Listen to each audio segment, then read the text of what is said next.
Andi Rahmat, sangat penting memang ke depan kita menyiapkan generasi kita yang lebih adaptif gitu ya. Saya teringat dengan mahasiswa saya 2017 yang lalu itu, tiba-tiba ide PR, virtual reality itu datang ke saya.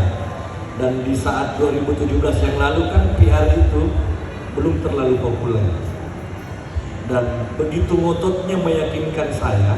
Nah, ini kenapa saya sampaikan ke teman-teman, karena anak ini di kampus kalau dari sisi akademik tidak cerdas-cerdas amat.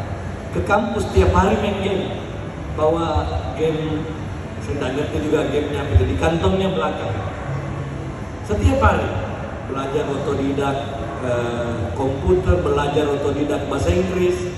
Akhirnya muncul ide PR, dan apa yang terjadi? 2 tahun kemudian dia menemukan aplikasi virtual reality tambang bawah tanah. Itulah yang membuat Direktur Utama PT Freeport datang ke UMI bekerja sama dengan saya. Dan anak ini sudah keliling Indonesia sekarang dan sudah kaya. Hampir semua aplikasi VR-nya dipakai oleh program studi teknik pertambangan dan perusahaan-perusahaan tambang besar di Indonesia.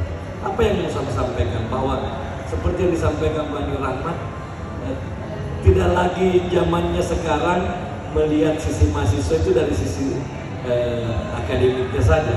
Ketika punya kelebihan, gamer, wirausaha dan sebagainya, maka itu jauh lebih bagus diberi ruang seluas-luasnya agar mendorong yang lain. Kalau cuma pintar secara akademik cuma dirinya, tapi kalau dia gamers, dia bisa menemukan, membuat aplikasi, dia pengusaha, memulai usaha di kampus, maka dia akan menjadi magnet oleh mahasiswa yang lain. Nah, ini memang penting menjadi perubahan paradigma kita di kampus, bahwa tidak lagi harus menjadi paradigma yang selama ini yang seolah-olah mengagungkan IP itu segalanya, ini segalanya, tetapi kompetensi, talenta yang lain, bahkan anak-anak yang tanda petik idiot di kampus itu jauh lebih berbahaya di depan. Maksudnya jauh lebih punya talenta di depan. Karena anak gamers itu sesungguhnya kelihatan idiot, karena main dengan dirinya sendiri, happy dengan dirinya sendiri. Tapi kalau itu kita kasih ruang lebih besar, kita support, kita beri ruang, kita beri penganggaran, kita support, maka itu jauh lebih baik, lebih punya daya tarik ke depan, mampu mendorong yang lainnya untuk lebih berprestasi, mampu mendorong yang lainnya berwirausaha.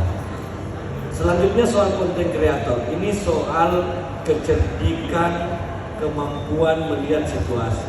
Kalau kontennya itu terus, kontennya temanya itu terus, tidak mengikuti perkembangan zaman, apalagi anak milenial itu perkembangannya cepat sekali, sangat cepat berubah apa keinginannya, maka itu pasti akan punah, tanda petik punah sendiri.